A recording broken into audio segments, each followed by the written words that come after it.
Seeing is believing. Dhamma Talks by Sayadaw Nyanabhasa. Talk 15. The Ways of Cessation. Among practicing yogis, experiences of cessation are not the same. Although all yogis make effort in the practice with the aim that cessation will occur, the manner in which cessation is experienced may differ from person to person. These differences arise from the knowledge of appearance, which varies among individuals, in Burmese, Atham Nana. Based on practice, let us discuss the different ways of cessation. Practice is grounded in Satipatthana Samadhi.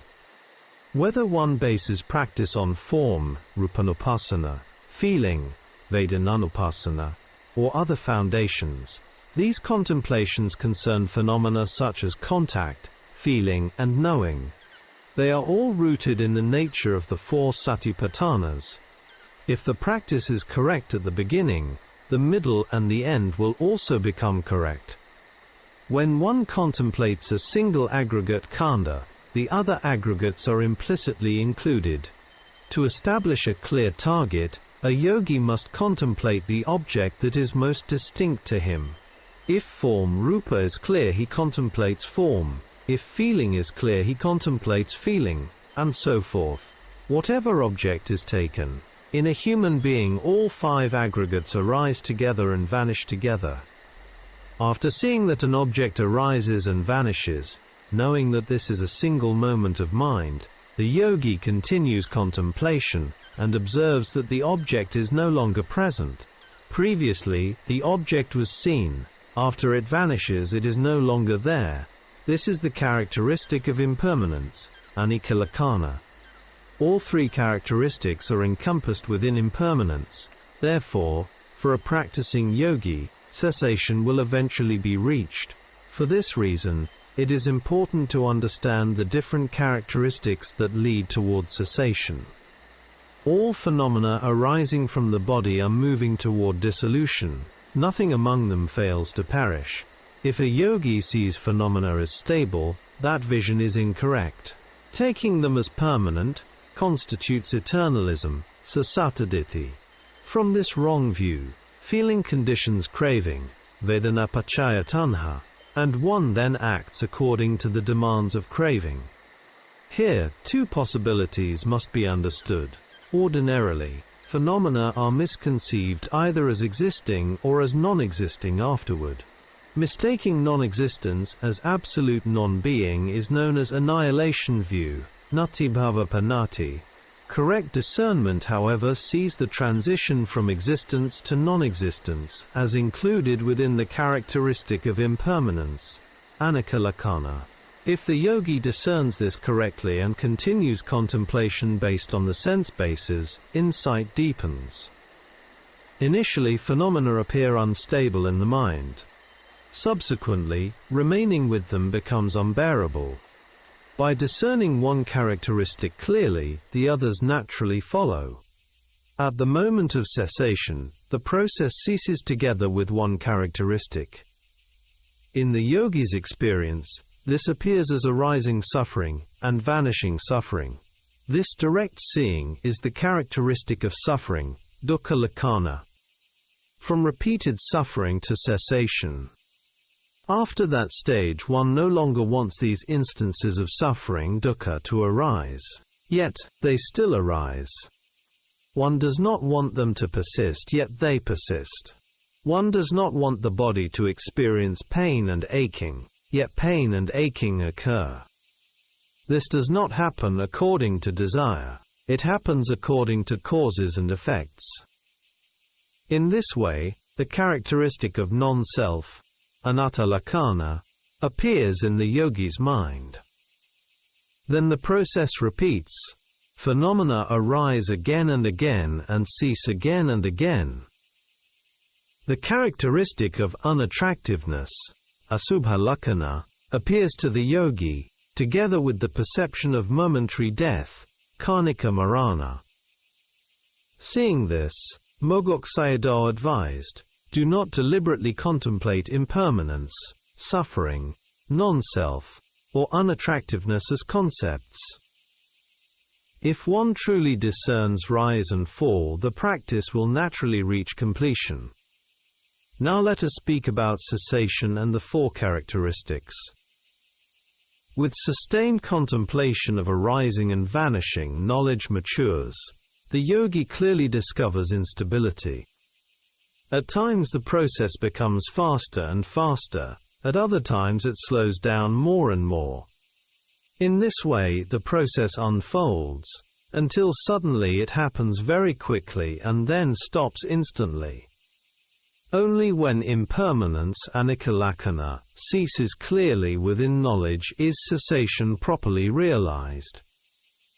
The phase known as Vartanagamini Jivana occurs as the process repeatedly approaches cessation or crosses over to the cessation of the earth, water, fire and wind elements, respectively, as these elements are experienced as oppressive. The cessation related to the earth element may feel as though the entire body is being pressed by a massive rock, then breaking apart into fragments in rapid moments. With the water element, it may feel as if the body becomes liquid and flows outward, such as mucus or other bodily fluids being released. With the fire heat element, it may feel as though the whole body is burned down into ashes, followed by cessation. With the air-wind element, the whole body may tremble and shake violently, as if possessed by an unseen force, and then suddenly cease. These experiences correspond to the cessation of oppression, dukkha, as conditioned through the elements. Cessation and the characteristic of non-self. The cessation related to the characteristic of non-self, anatta lakkhana, occurs when the processes of arising and vanishing come to cessation and no impermanence is discerned. To the yogi it may appear that the knowing mind itself has not ceased. However, in reality each moment of knowing consciousness ceases one by one, vanishing successively. They are not a single knowing entity. Each knowing moment knows its object separately. Some moments may know many instances of impermanence, others may know only a few.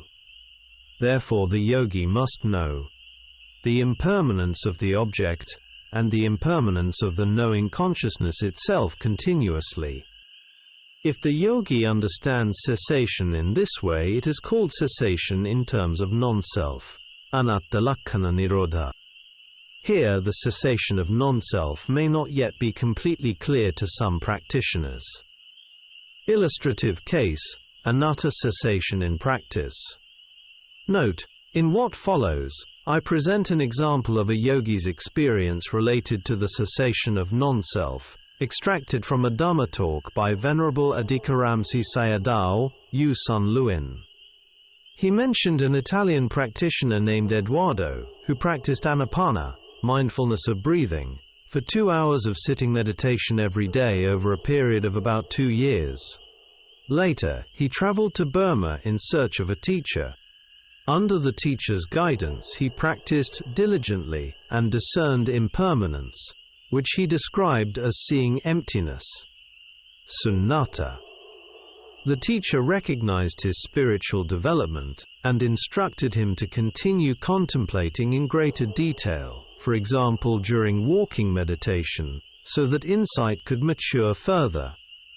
Experience of anatta cessation and fruition. One night, during an interview, he presented his experience to the teacher. He said that whenever the seeing of emptiness, sunnata, arose, he felt an urge to jump into it, yet he could not do so. This tendency was due to clinging and wrong view. Then he asked himself, who wants to jump into it? There is no I and no me who can jump. At that moment, he abandoned wrong view and turned directly to experience. As soon as he contemplated non-self, anatta, the entire aggregate, khanda, disappeared in an instant, as if in a sudden explosion.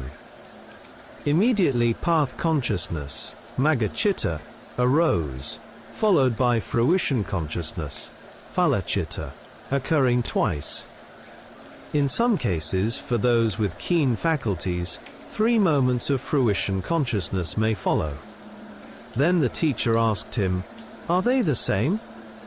He replied, "No, they are similar but not the same." The teacher then said to him, "I think you have come to the end, but do not believe what I have said. You must verify it for yourself." After that, the venerable teacher instructed him further on how to enter the fruition state, Phala Samapatti. He succeeded in the test and continued to develop his practice after returning to Italy. The experience of Sayadaw Ukandima may also be understood as a case of cessation in terms of non-self, Anattalakkhana Nirodha. See my translation of his autobiographical talk, The Noble Search, Tai in Gudama. Cessation related to asubha. The cessation related to the characteristic of unattractiveness, asubha lakkhana, occurs close to cessation itself. At that time, the appearance of an asubha form, such as a corpse, may arise to the yogi. He sees it as gradually perishing and finally coming to cessation. Here, cessation occurs together with the appearance of asubha in the knowing mind. The yogi directly experiences the complete fading away of that object,